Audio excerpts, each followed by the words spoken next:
Hello' friends, আশা কৰোঁ আপোনালোক সকলো ভালে আছে। আপোনালোকে বাৰু ঘৰতে এনেকৈ ভকা পিঠা বনাই খাইছেনে? কমেণ্টত জনাবচোন। আজি মই নিজৰ বনোৱা পদ্ধতিটো আপোনালোকক দেখুৱাবলৈ লৈছোঁ। এয়া মই নাৰিকল ৰুকা ইফালে মিক্সাৰ গ্ৰাইণ্ডাৰত মাৰি ল'লোঁ।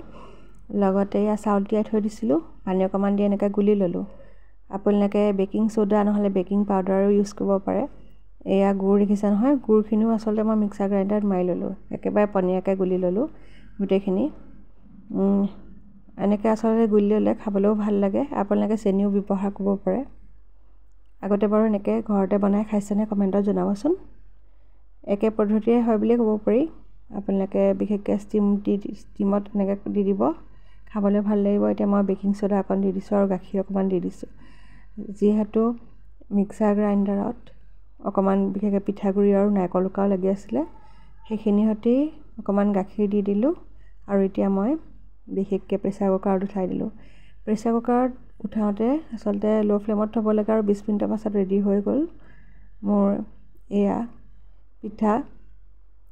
আৰু মই একদম ঠাণ্ডা হ'বলৈ কাৰণে থৈ দিলোঁ। ঠাণ্ডা হোৱাৰ পাছত এনেকৈ কাটি লৈছোঁ।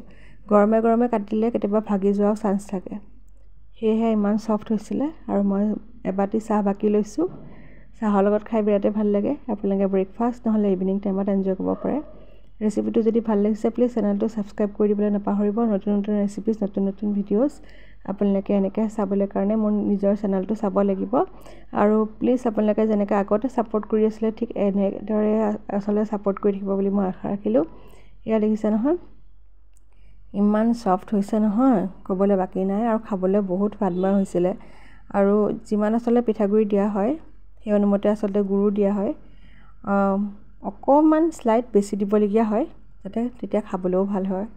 অকণমান মিঠা মিঠাও যেন ভাৱ হয়। চেৰপেৰা মিঠা আচলতে হ'লে খাবলৈ বেয়া হয়, সেইকাৰণে আন্তাজমতে হ'লে খাবলৈ ভাল হয়। আৰু এতিয়া মই চাহকাপো বাকি লৈছোঁ। এনেকৈ যে খাই বিৰাটেই ভাল লাগে। আৰু বিশেষকৈ তেল ব্যৱহাৰ কৰা নহয়, সেইকাৰণে স্বাস্থ্যৰ প্ৰতিও আচলতে কিমান ভাল। আমাৰ এইটো অসমীয়া ৰেচিপি,